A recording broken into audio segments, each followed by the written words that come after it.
আসসালামু আলাইকুম। Welcome to my new blog. সবাই কেমন আছেন? জানাবেন। আল্লাহর রহমতে আমিও ভালো আছি। তো চলে আসলাম আমার আজকে নতুন একটা রেসিপি নিয়ে। তো আজকে আমি তৈরি করব চিংড়ি মাছের মালাইকারি।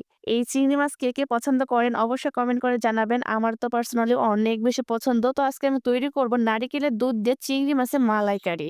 তো আমি ১ম এ একটা ননস্টিক প্যান নিয়েছি। এই প্যানের মধ্যে রান্নার রেগুলার তেল দিয়েছি। দেওয়ার পর এখানে ১ কাপেরও বেশি পেঁয়াজ কুচি দিয়েছি। এই চিংড়ি মাছের মালাইকারিতে পেঁয়াজ কুচিটা আমার কাছে অনেক বেশি ভালো লাগে। এজন্য আমি একটু পরিমাণে পেঁয়াজ কুচিটা বেশি দিয়ে থাকি। তারপর হালকা একটু সফট হয়ে আসা পর্যন্ত অপেক্ষা করব। পেঁয়াজটা যখন ভালোভাবে সফট হয়ে আসবে, এই পর্যায়ে আমি সমস্ত ধরনের গরম মসলা এড করব। এখানে আমি দারচিনি দিয়েছি, সাদা ফল, কালো ফল, গোলমরিচ, লবঙ্গ দিয়েছি এবং তেজপাতা দিয়েছি। দিয়ে হালকা একটু ভেজে নিব। একদম গরম মসলা থেকে যখন সুন্দর একটা গন্ধ বের হয়ে আসবে, তখন আমি এই পর্যায়ে আমি দিয়েছি ২ টা কাঁচামরিচ। কাঁচামরিচটা আমি মাঝখান থেকে ফালি করে দিয়েছি। এটা দেখতে সুন্দর লাগবে।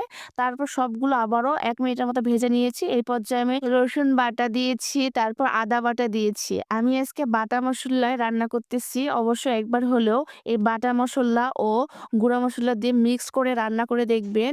এই চিংড়ি মাছের মালাইকারিটা যখন রান্না করবেন, আপনার গেস্ট থেকে শুরু করে সমস্ত মানুষজন আপনার প্রশংসা করবে। এবং তারপর আমি এই পর্যায়ে দিয়েছি শুকনো মরিচের গুঁড়া। আমার পরিমাণ মতো দিয়েছি। আপনাদের টেস্ট অনুযায়ী বেশি বা কম দিতে পারেন। তারপর আবারও খুব ভালোভাবে মিক্স করব। তো আমি একটা, একটা করে দিচ্ছি এবং খুব ভালোভাবে মিক্স করে নিচ্ছি। এই পর্যায়ে আমি দিয়েছি ধনিয়া গুঁড়ো দিয়েছি।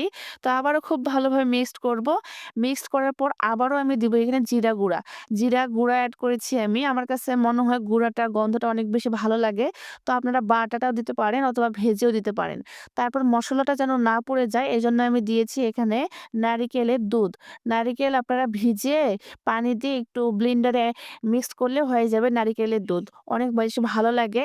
তো নারিকেলের দুধটা দেওয়ার পর এখানে আমার টেস্ট অনুযায়ী লবণ দিয়েছি। লবণ দেওয়ার পর আমি একটু কষে নিয়েছি। তেলটা যখন একদম উপরে উঠে আসবে, এই পর্যায়ে আমি লবণ, হলুদ এবং কাঁচামরিচ দিয়ে মেখে রাখা চিংড়ি মাছ দিয়েছি। চিংড়ি মাছগুলো দেওয়ার পর আমি খুব ভালোভাবে মিক্সড করে নিব।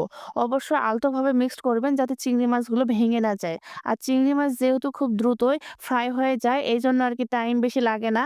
তো একটু আমি ফ্রাই করে নিয়েছি। নেওয়ার পর এখানে আমি নারিকেলের বাকি দুধটা দিয়েছি। দেওয়ার পর খুব ভালোভাবে আমি মিক্সড করে নিব। তারপর চিংড়ি মাছের মালাইকারিটা টেস্ট বাড়ানোর জন্য এখানে আমি দিয়েছি ২ টেবিল চামচ চিনি। আমি এখানে লাল চিনি এড করেছি। আপনাদের পছন্দ মতো বেশি বা কম দিতে পারেন। এভাবে রান্না করে দেখবেন, একদম চিংড়ি মাছের মনে হবে রোস্ট খাচ্ছেন। এত বেশি মজা লাগে।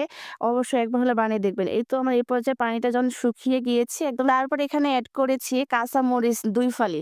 দেওয়ার পর এখানে আমি ১ চামচ দিয়েছি ঘি। ঘিটা দিলে সুন্দর একটা গন্ধ আসে। এইজন্য আমি দিয়েছি। একদম শেষ পর্যায়ে দিবেন। দেওয়ার পর খুব ভালোভাবে মিক্সড করলে তৈরি হয়ে যাবে চিংড়ি মাছের মালাইকারি। তো ভালো লাগলে শেয়ার করবেন। আল্লাহ হাফেজ।